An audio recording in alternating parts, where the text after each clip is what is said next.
দেশে যেন আর কখনো স্বৈরাচার মাথাচাড়া দিয়ে উঠতে না পারে সে অনুযায়ী সংস্কার হচ্ছে। আর রাজনৈতিক দলগুলোর সঙ্গে সেই আলোচনা কাল শুরু হচ্ছে বলে জানিয়েছেন শিল্প উপদেষ্টা আদিলুর রহমান খান।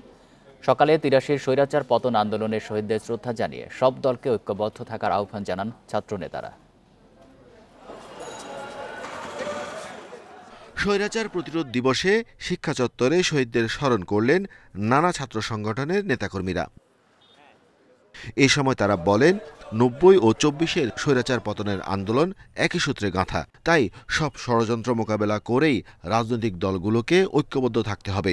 একটি নির্বাচন দিয়ে জনগণের সরকার কায়েম হবে এবং জনগণ এই সরকার পরিচালনা করবে, এটাই আজকে জনগণের প্রত্যাশা। ১৪ই ফেব্রুয়ারি ৯০-এর গণ অভ্যুত্থানের ধারাবাহিকতা হচ্ছে এই জুলাইয়ের গণ অভ্যুত্থান। আমাদের মুক্তিযুদ্ধের ধারাবাহিকতা হচ্ছে এই জুলাইয়ের গণ অভ্যুত্থান। নির্বাচিত সরকার সেই তিনি শেখ হাসিনা একই তার চাইতে আরো নতুন নতুন কলা কৌশল নিয়ে ১২ ভোট করে, রাতের অন্ধকারে ভোট করে স্বৈরাচারকে দীর্ঘায়িত করার চেষ্টা করেছেন।